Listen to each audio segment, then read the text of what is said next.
یہ ہیں بدلو کی نشریات۔ ناظرین، میں ہوں امتیاز عالم بدلو کی نشریات میں اپنے پروگرام انگیز کے ساتھ۔ آج آپ سے 3 روز کے بعد میں مخاطب ہوں، اس لیے کہ بہت بڑی ڈیولپمنٹ ہو گئی، تو میں نے کہا کہ ذرا بنیادی باتوں میں بات کی جائے۔ عمران خان صاحب کو سپریم کورٹ کی جانب سے اجازت نامہ ملنے پر لانگ مارچ وہ لے کر پہنچے، پابندیاں ہٹ گئیں، راستے کھل گئے، اور لیکن ڈی چوک میں پہنچنے کی کوشش میں ان کے جلوس کو بہت زیادہ پولیس کی اور رینجرز کی مزاحمت کا سامنا کرنا پڑا۔ بمشکل 5,000 لوگ اسلام آباد میں پہنچ سکے، جبکہ اسلام آباد میں وہ بہت بڑے جلسے بھی کرتے رہے اور راولپنڈی میں بھی۔ تو لگتا یہ ہے کہ عمران خان نے خود اب کہا ہے کہ خون خرابے کا خطرہ تھا، اور انہیں پیغام مل گیا تھا میری اطلاع کے مطابق کہ اگر وہ ڈی چوک میں جانے کی کوشش کریں گے تو انہیں سخت مزاحمت کا سامنا کرنا پڑے گا۔ پولیس کھڑی رہی، ڈٹ گئی، اور انہوں نے جو سپریم کورٹ کا آرڈر تھا کہ وہ ڈی چوک میں نہیں جائیں گے، وہ اس کی پامالی کو روکنے کے لیے انہوں نے پوری کوشش کی، اور اس طرح سے لا اینڈ آرڈر بھی قائم رہا، اور عمران صاحب کا حق بھی جلوس جلسے کا وہ بھی پورا ہو گیا۔ لیکن اس سے نظر یہ آیا کہ ملک میں کتنی بڑی سیاسی افراتفری اور انتشار پھیلا، اور یہ بحث چل نکلی کہ آخر بنیادی حقوق انسانی کیا ہیں۔ یقیناً انسانی بنیادی حقوق اور سول رائٹس میں یہ شامل ہے کہ کوئی بھی جلسہ جلوس کر سکتا ہے، احتجاج کر سکتا ہے، اظہار رائے کی آزادی ہے، لیکن آپ کب تک اسلام آباد پہ لشکر لے کر دوڑتے رہیں گے؟ پوری دنیا میں اسلام آباد کی وہ پکچرز آئیں، اور ہمارا دارالحکومت بار بار اس طرح کے دھرنوں اور جتھوں کی لپیٹ میں آتا رہتا ہے۔ اب سوال یہ ہے کہ جو حد ہے وہ یہ ہے کہ آپ دوسرے کی حق کے موومنٹ، حرکت کا حق، چلنے پھرنے کا حق، یا کسی دوسرے کی سلامتی یا مملکت کی سلامتی یا امارات کی سلامتی، پرائیویٹ ہوں یا پبلک ہوں، انہیں آپ قائم رکھتے ہیں، نقصان نہیں پہنچا سکتے۔ بہرکیف عمران خان کو جب نظر آیا کہ ان کے پاس اب دم نہیں ہے اور لوگ تھک ہار گئے تھے اور بہت خوفناک قسم کی آنسو گیس پھینکی جا رہی تھی کہ وہاں ٹھہرنا مشکل تھا، تو عمران خان اچانک چلے گئے۔ آج اس پر بڑی چہم گوئیاں ہوئی، کہا گیا کہ کوئی خفیہ پیغام گیا تھا۔ جی، خفیہ پیغام کوئی نہیں گیا تھا اسٹیبلشمنٹ کی طرف سے، انہوں نے اسے ڈینائی کیا ہے، انکار کیا ہے۔ اور دوسری طرف یہ کہ انہیں پولیس کی طرف سے ضرور اور محکمہ داخلہ کی طرف سے ضرور یہ پیغام گیا تھا کہ آگے آپ بڑھیں گے تو آپ خود ذمہ دار ہوں گے۔ تو لہذا عمران خان نے دیکھا کہ اب معاملہ کرٹن ڈاؤن ہو رہا ہے، تو وہ وہاں سے چل دیے بغیر کچھ بتائے۔ البتہ یہ اعلان کر گئے کہ 6 دن بعد وہ پھر کوئی تاریخ دیں گے۔ آج وہ خطاب کرتے ہوئے انہوں نے پشاور میں بار کے لوگوں کو اور اپنی پارٹی کے لوگوں کو خطاب کرتے ہوئے کہا، سپریم کورٹ سے کہا ہے کہ انہیں تحفظ دیا جائے۔ سپریم کورٹ تو تحفظ اس طرح کا نہیں دیتی، البتہ سپریم کورٹ آپ کے حق کو یقیناً اپہولڈ کرے گی کہ آپ جب چاہیں جلوس نکالیں، جب چاہیں آپ کسی مقام پر جلسہ کریں، اور ایک خاص مدت میں وہاں سے ڈسپرس ہو جائیں احتجاج کر کے۔ دارالخلافے کو یرغمال بنانے کی کوئی حکومت اور نہ ملک کے معاشی حالات اجازت دیتے ہیں، تو یقیناً اب سپریم کورٹ کو فیصلہ کرنا ہوگا۔ معاملہ یہ انتظامیہ کے پاس ہی جائے گا، وہ انہیں اجازت دے دینی چاہیے اگر یہ دوبارہ آئیں، لیکن اور کوئی مقام مقرر کر دیں اور وقت مقرر کر دیں تاکہ آئیں، جلسہ کریں اور چلے جائیں، جیسے پچھلے بینچ کے جو ہیڈز تھے انہوں نے کہا تھا کہ وہ آئیں، جلسہ کر کے چلے جائیں۔ ایسا دوبارہ بھی ہو سکتا ہے، بار بار بھی ہو سکتا ہے، اس حق سے کوئی انکار نہیں کر سکتا۔ لیکن آج اسلام آباد میں بات کرتے ہوئے عمران خان نے کہا کہ ہم پچھلی دفعہ نہتے تھے۔ انہوں نے پھر اس کی لفظ کو چیک کرتے ہوئے کہا کہ اس کا مطلب نکلے گا کہ ہم مسلح نہیں تھے۔ تو انہوں نے اس لفظ کی تصحیح کی اور یہ کہا کہ ہم تیاری کے ساتھ جائیں گے۔ تیاری سے مراد انہوں نے یہ کہا کہ ہم تمام طرح کی رکاوٹیں توڑ کر اسلام آباد پہنچیں گے، اور ہم اب تیاری کر کے جائیں گے۔ کس بات کی تیاری؟ کہ پولیس سے تصادم کی تیاری، راستے کھولنے کی تیاری، آنسو گیس اگر پولیس نے ماری تو اس کی تیاری، یہ سب وہ کر کے جائیں گے۔ اور ان کے ساتھ چیف منسٹر نے کہا کہ اس بار تو میرے ساتھ صوبے کی پولیس بھی جائے گی، یعنی صوبے کی سویلین آرم فورسز بھی جائیں گی۔ یہ بڑا خوفناک بیان ہے. یہ وفاق پیش ایک اکائی کا حملہ تصور ہوگا اور بڑا سنگین کیس بن سکتا ہے چیف منسٹر پہ اس کے حوالے سے. لیکن عمران خان اپنی ضد پر قائم ہے. وہ کسی صورت میں اس حکومت کو قبول کرنے کے لیے تیار نہیں ہے. اب اس حکومت نے فیصلہ کر لیا، اس نے قیمت ادا کر دی ہے. اس معاشی قیمت معاشی اس وقت چوائس یہ تھی ملک کے پاس کہ یا تو ہم سیاسی بحران کی لپیٹ میں رہیں، انتخابات کا اعلان کر دیں، ملک سیاسی افراتفری کی لپیٹ میں رہے اور اس عرصے میں ملک نادہندہ ہو جائے، ڈیفالٹ کر جائے، بینک کرپٹ ہو جائے، دیوالیہ نکل جائے، جس کے بہت خوفناک نتائج نکلنے تھے. روپیہ 300 کیا 400 500 روپے میں بھی جا سکتا تھا اور مہنگائی کی شرح 50-60% تک پہنچ سکتی تھی اور ہماری تجارت بیرونی اور اندرونی بند ہو سکتی تھی ڈیفالٹ ہونے کے بعد.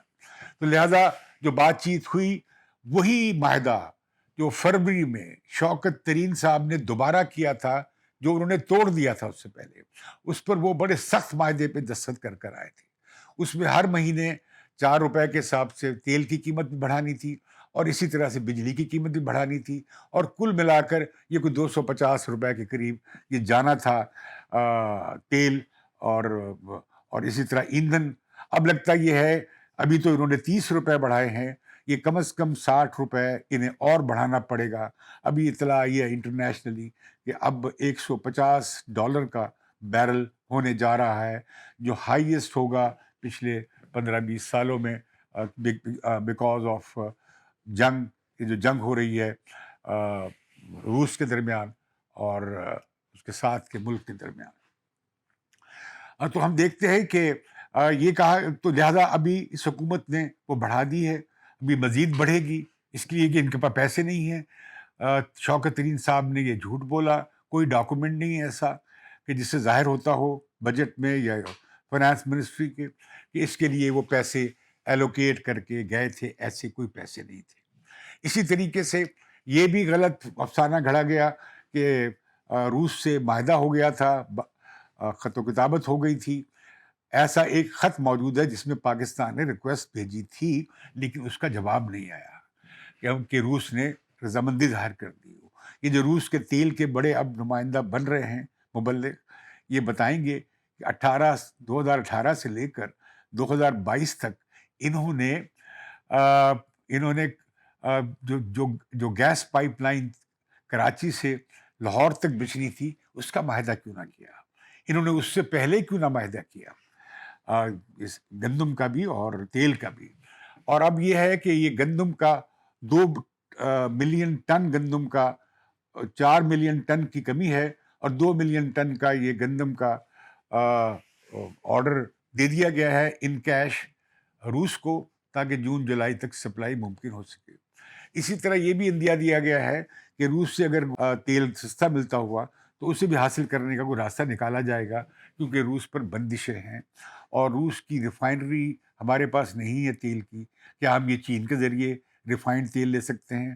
اور کیوں نہیں ہم ایران سے تیل لے سکتے؟ اور کیوں نہیں ہم قطر سے جو پرانا معاہدہ تھا اس کا حجم بڑھا کر سپلائی انشور کر سکتے؟ کیونکہ پچھلی حکومت میں بہت مہنگی قیمتوں پہ گیس لی گئی تھی اور تیل بھی مہنگا لیا گیا تھا. ہمیں کوئی اس کا راستہ نکالنا پڑے گا. بات یہ تھی، میں کر رہا تھا کہ اس وقت چوائس عبوری حکومت یہ نہیں کر سکتی کیونکہ IMF کسی عبوری 3 مہینے کی حکومت سے کوئی معاہدہ کرنے کے تیار نہیں ہے. وہ اونرشپ چاہتا ہے پارلیمنٹ کی. جب بجٹ پیش ہوگا 10 جون کو، اس پارلیمنٹ کی اس سے اونرشپ اور 11 کم از کم سیاسی جماعتوں کی اونرشپ حاصل ہوگی اور یہ معاہدہ وہی ہوگا جو کہ شوکت ترین صاحب نے یا عمران حکومت نے IMF کے ساتھ کیا تھا. یہ کوئی نیا معاہدہ نہیں کر رہے بلکہ یہ ایکسٹینڈ ہو جائے گا. اس میں شاید $2 ارب بڑھ بھی جائیں. اگلے سال پاکستان کو $37 ارب چاہیے. تو مطلب کیا ہوا؟ سیاسی عدم استحکام تو پاکستان افورڈ ہی نہیں کر سکتا. سیاسی کنفلکٹ اور تصادم افورڈ ہی نہیں کر سکتا، بھلے ایک پارٹی کرے یا دوسری پارٹی کرے. بلکہ پاکستان بالکل اس وقت ایج پر ہے، ایک کونے پہ آ گیا ہے جہاں سے آگے بڑی کھائی ہے اور جہاں ڈیفالٹ ہو سکتا ہے. لہذا میں IMF کے پروگرام اور ان کے فارمولے کا ہمیشہ سے مخالف رہا ہوں، لیکن اب چارہ کار نہیں رہا کہ ڈیفالٹ سے بچنے کے لیے IMF سے پیسے لیے جائیں اور اس کے بعد IMF کے باقی جو ادارے ہیں متعلق ریلیٹڈ جیسے world bank, Asian development bank, اسی طرح سعودی عرب اور چائنا یہ بھی تبھی دیں گے جب IMF کی کلیئرنس یا وہ رپورٹ یا ان کا وہ امید ہے کہ جون کے پہلے ہفتے میں یا دوسرے ہفتے میں IMF کا پروگرام آ جائے گا. اس کے بعد یہ آپ دیکھیں گے حکومت نے انٹرسٹ ریٹ بڑھا دیے ہیں. انٹرسٹ ریٹ میں بڑا اعتراض ہو رہا ہے، لیکن روپے کی قیمت بڑھانے کے لیے، قدر بڑھانے کے لیے روپے کی سپلائی کم کرنے کی ضروری ہے، اس لیے انٹرسٹ ریٹ بڑھائے گئے ہیں. اس کا فائدہ یقیناً اوورسیز پاکستانی کو بہت ہوگا. وہ تھوڑے ڈالر بھیج کر زیادہ ڈالر کما سکتے ہیں، زیادہ روپے کما سکتے ہیں ان کے خاندان یہاں پہ. اسی طریقے سے اس کا فائدہ درآمد کنندگان کا ہوگا. اور اسی طرح جو چھوٹی سیونگز کے لوگ ہیں جنہوں نے اپنی بڑھاپے کے لیے کچھ بینکوں میں انویسٹمنٹ کی ہے اور جن کا بینک والے بہت استحصال کرتے رہے، ان کی قیمت پر کیوں، جبکہ 16% ہو مہنگائی کی شرح تو 13.75% اگر انٹرسٹ ریٹ ہے، تو یہ جو لوگ بڑی بڑی کارپوریشنز کے اور انڈسٹریلسٹ کے نمائندے ہیں وہ اس پہ بڑا اعتراض کرتے ہیں. لیکن یہ معلوم ہونا چاہیے کہ جب بھی پاکستان میں گروتھ بڑھی ہے، اس کے ساتھ ہی کرنٹ یعنی خارجی اکاؤنٹ کا خسارہ بڑا ہے اور اسی کے ساتھ ہی بجٹ خسارہ بھی بڑا ہے.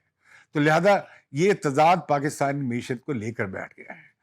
تو جب تک ہم قرض کی بندش سے اور دست نگر معیشت کے اس میں سے نہیں نکلتے بحران سے، اور ہمارا انحصار رہتا ہے بنیادی طور پر سیکنڈری نوعیت کی ایکسپورٹس پہ اور کم ویلیو کی ایکسپورٹس پہ، جب تک ہمارا ایکسپورٹس کا دائرہ وسیع نہیں ہوتا ہے اور حقیقی معاشی ڈھانچے ترقی نہیں کرتے، صنعت، ٹیکنالوجی اور زراعت میں ہم پھلانگ کر آگے نہیں جاتے، پاکستان دست نگری کا شکار رہے گا.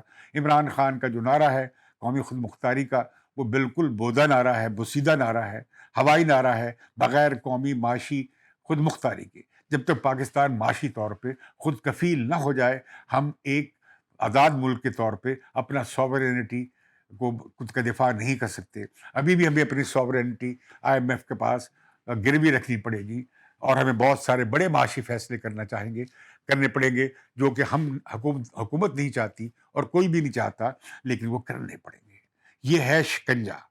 تو لہذا اس شکنجے سے نکلنے کے لیے راستہ وہی ہے. عمران خان پیش کرے کہ کس طرح وہ یہ 51 کھرب روپے کا قرض اتاریں گے، جس میں سے اب ان کا 80% حصہ ان کا ہے، اور وہ قرض لینے میں 2 ہاتھ آگے تھے.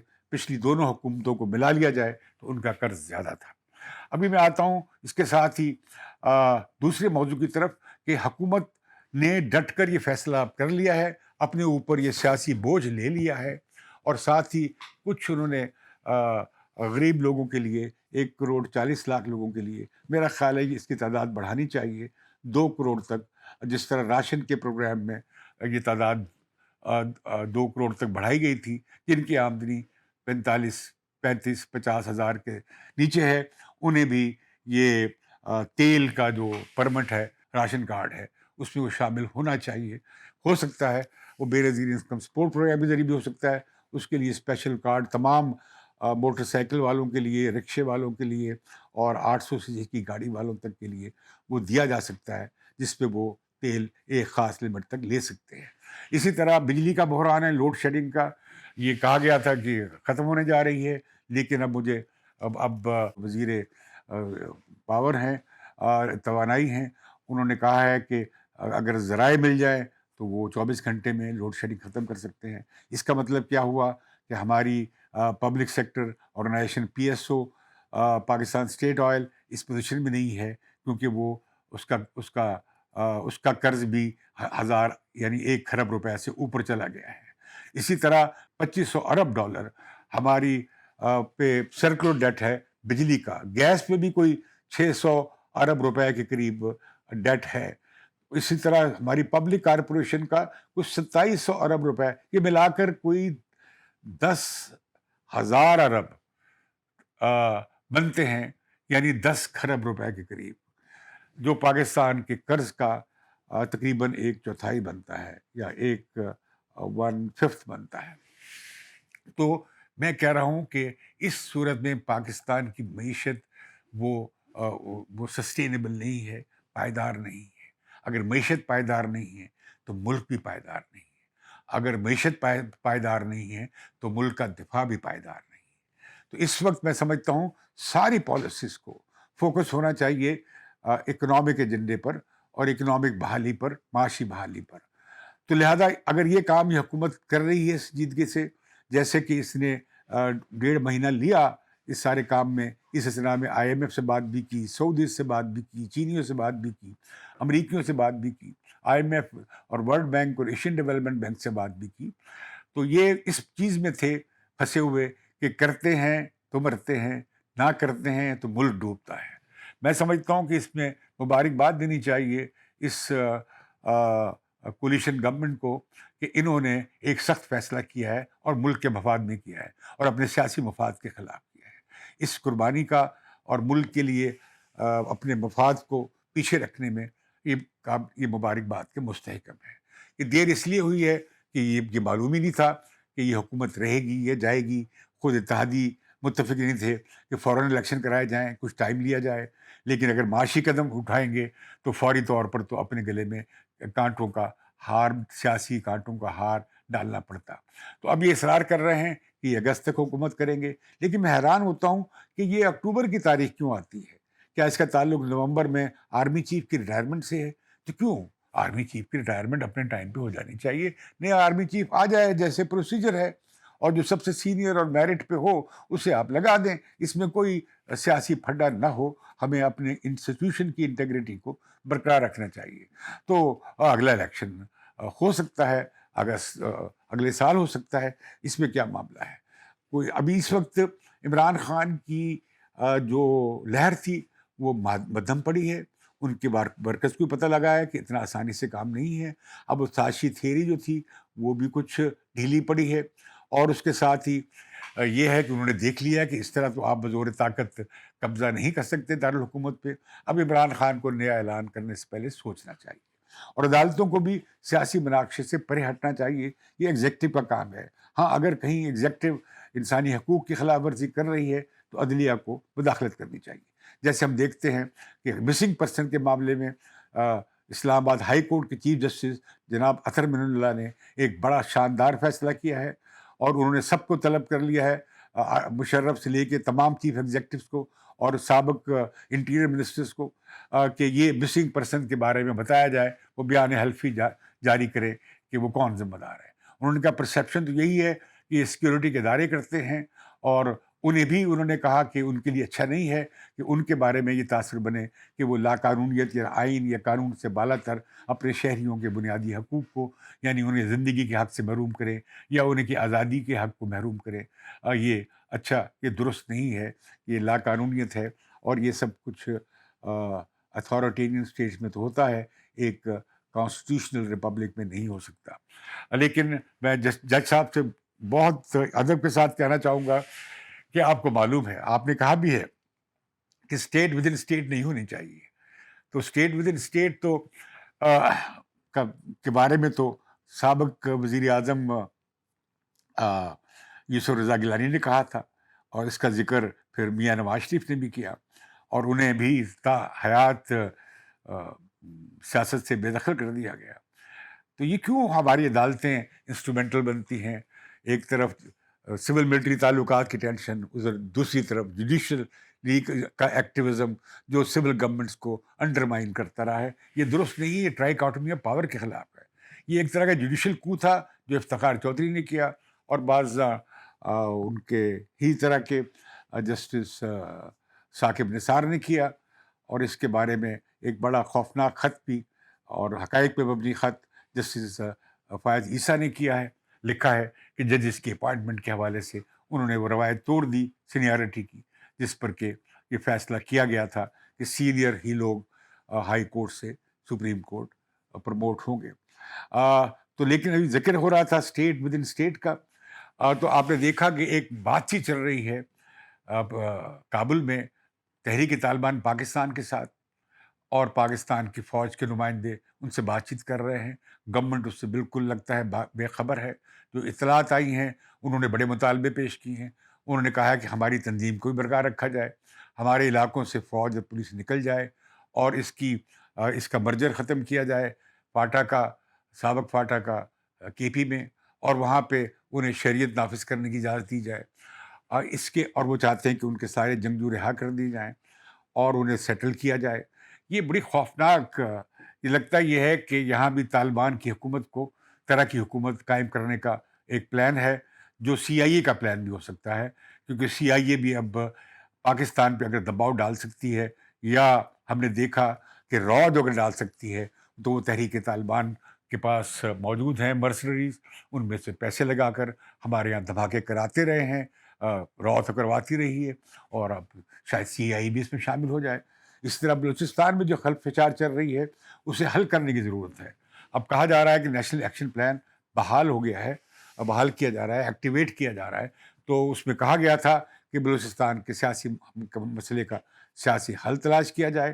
اب تقریباً تمام ایم این اے جو ہیں بلوچستان سے اس کولیشن گورنمنٹ کے ساتھ ہیں، اور انہیں ایم این ایس کو مل کر صوبائی حکومت سے اور وفاقی حکومت مل کر بلوچستان کے سیاسی مسئلے کا کوئی حل تلاش کرے۔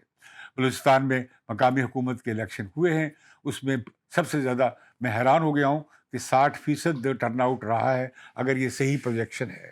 ویسے مجھے شک ہے، کیونکہ زیادہ تر امیدوار 200 سے کم ووٹ لے کر جیتے ہیں۔ مقامی انتخابات میں اتنے کم ووٹ نہیں پڑتے کہ لوگ جیت جائیں 200 سے کم ووٹ لے کر، لیکن کوئی سب سے اول نمبر پہ رہے ہیں آزاد امیدوار، اس کے بعد جمیعت علماء اسلام، اس کے بعد بلوچستان عوامی پارٹی، اس کے بعد نیشنل پارٹی، اور پھر بی این پی اور پیپلز پارٹی اور عوامی نیشنل پارٹی، اور سب سے آخر میں تحریک انصاف کو وہاں پہ کے اراکین منتخب ہوئے ہیں۔ تو بلوچستان نے بتا دیا کہ وہ پی ٹی آئی کے ساتھ نہیں ہے، بلکہ وہ جے یو آئی اور بی این پی اور نیشنل پارٹی اور پختونخوا میپ کے ساتھ ہیں۔ اس سے تو یہی ظاہر ہوتا ہے آزاد امیدوار بھی اپنی پوزیشن انہی پارٹیوں کے حوالے سے آئندہ طے کریں گے، کیونکہ باپ کا کوئی مستقبل نہیں ہے۔ وہ آئندہ آپ دیکھیں گے اگلے الیکشن تک یہ ٹوٹ پھوٹ کر ادھر ادھر ہو جائیں گے اور مین اسٹریم پارٹیز کی طرف راغب ہو جائیں گے، البتہ نیشنلسٹ پارٹیز رہیں گی۔ اب میں بات کر رہا تھا کہ پاکستان کو ایک مستقل عارضہ ہو گیا ہے کہ اس کی اپنے ذرائع سے زیادہ خرچ کرنے کا، اپنے ذرائع سے زیادہ ایک دو ہیکل ریاست بلڈ کرنے کا، اس ریاست کو اس چھوٹی سی معاشی بنیاد کے برابر لایا جائے۔ یہ جو ہم کہتے ہیں نا اسٹیٹ بزنس میں سارا رینٹ سیکنگ ہے، کرایہ داری ہے، مفت خوری ہے، اسپیکولیشن ہے، بلیک منی بھی یہاں آتا ہے، ٹیکس ایویژن بھی یہاں ہوتا ہے۔ یہ ترقی کا ذریعہ نہیں ہے۔ اصل ذریعہ ترقی کا کہ ہم ویلیو ایڈیشن انڈسٹری لگائیں جو ایکسپورٹ کرتی ہو، جو ہماری ضرورتوں کو بھی پوری کرے۔ ہم سبسٹیوشن کریں جو چیزیں باہر سے منگواتے ہیں، جیسے ہم سویابین آئل منگواتے ہیں یا دالیں منگواتے ہیں یا آئلز منگواتے ہیں، اس کی ہم پاکستان میں پلان کریں۔ اسی طرح ہم چینی بہت پیدا کر رہے ہیں، ہمیں 5 لاکھ ٹن بیلز امپورٹ کرنی پڑیں گی، کیونکہ بہت کم کپاس ہونے لگی ہے۔ اس کی وجہ یہ تھی کہ جس طرح سے شوگر مل لگائے گئے ان علاقوں میں جہاں پہ وہاں پہ کپاس اگتی تھی۔ اب آپ کو یہ معلوم ہونا چاہیے کہ گنا سب سے زیادہ پانی اس میں گنے کی فصل میں استعمال ہوتا ہے، اور وہ علاقے جو ریتلے علاقے تھے وہاں بھی گنا اگایا جانے لگا جہاں پہ کپاس اگائی جاتی تھی۔ لہذا کپاس کے زیر کاشت رقبہ بہت کم ہوا ہے، جس کی وجہ سے آدھی سے بھی کم رہ گئی ہے، بہت زیادہ کم رہ گئی ہے کپاس کی پیداوار پاکستان میں۔ ہمیں کوئی پلان طریقے سے اپنی اکانومی کو جس میں عوام مرکز ہوں، اور دوسری طرف ایک خود مختار معیشت اور خود کفیل معیشت کی طرف جانا چاہیے۔ لیکن یہ گلوبلائزیشن ہے، اس میں ہم دیکھتے ہیں کہ مختلف لوگوں کی، مختلف ملکوں کی مختلف خاص طرح کی انہیں پریولیج ملتا ہے ان کے اپنے قدرتی ذرائع کے مطابق۔ ہمیں بھی ویسا کرنا چاہیے، اور جو چیزیں ہم پیدا کرتے ہیں دنیا سے مہنگی، وہ ہم امپورٹ کر سکتے ہیں بشرطے کہ ہماری ایکسپورٹس ہماری امپورٹ سے زیادہ ہوں۔ اور ہم یہ 6 ہفتے میں اگر ہمیں نہ ملے آئی ایم ایف کا اگریمنٹ، تو ہمارے یہ جو $10 بلین ہے پڑے ہیں یہ بھی ختم ہو جائے گی، اور وہ بھی ہمارے پاس مانگے تانگے کے ہیں، ہمارے کمائے ہوئے نہیں ہیں۔ تو میں لہذا اپیل کرنا چاہتا ہوں تحریک انصاف والوں کو بھی، مسلم لیگ نواز والوں کو بھی، پیپلز پارٹی کو بھی، جے یو آئی سے بھی، اور اس کولیشن گورنمنٹ میں شامل تمام پارٹیز کو کہ خدا را ہمیں پاکستان کی معیشت کی طرف بنیادی توجہ دینی چاہیے۔ عمران خان آئیں، پارلیمنٹ میں واپس آئیں۔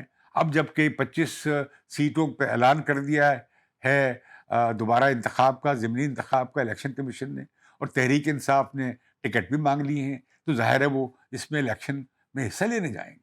تو اگر اس الیکشن میں حصہ لینے جائیں گے اور کل کو قومی اسمبلی کی نشستیں خالی ہو گئی جو جس پہ انہوں نے استعفیٰ دیا ہوا ہے لیکن ابھی ان کے استعفے اسپیکر نے منظور نہیں کیے ہیں، اگر ان پہ بھی سیٹیں خالی ہوں گی تو کیا تحریک انصاف ان کا بائیکاٹ کرے گی؟ کیونکہ اگلے 1.5 سال تو 1.25 سال مجھے انتخاب ہوتا ابھی 1.25 سال نہیں آ رہا. تو اس سے بہتر یہ ہے کہ تحریک انصاف واپس پارلیمنٹ میں جائے اور اپنی بھرپور اپوزیشن کا کردار ادا کرے. وہاں پہ جو اصلاحات ہو رہی ہیں انتخابی یا دوسری یا نیب کی، اور آئندہ مستقبل کے لیے بھی انتخاب میں وہ حصہ لے. ابھی مسئلہ آیا ہے کہ 2 تاریخ کو 2 جون کو پرانے جو چیف الیکشن کمشنر ہیں، وہ چیف الیکشن کمشنر نہیں، نیب کے چیئرمین، وہ ریٹائر ہو رہے ہیں یا ان کی مدت ختم ہو رہی ہے، اور ان کی جگہ مقبول باقر صاحب کا نام لیا جا رہا ہے، جو کہ بہت زبردست جج ہیں، بہت آزاد جج ہیں، ان کی بہت اچھی ریپوٹیشن ہے. اس پہ اگر اتفاق ہوا ہے تو اس پر تحریک انصاف کو بھی اعتراض نہیں کرنا چاہیے. گو کہ ہمارے دوست فواد چودھری نے ان کی تعریف کی ہے، کیونکہ سارا جہان ان کی تعریف کرتا ہے، لہذا وہ رد نہ کیا جائے ان کے نام کو. ہمیں کوشش کرنی چاہیے کہ نیب کا ادارہ کسی زیادہ بہتر طریقے سے لوگوں کو پولیٹیکلی وکٹمائز کرنے کے لیے استعمال نہ ہو اور وہ اکاؤنٹیبلٹی بھی کر سکے.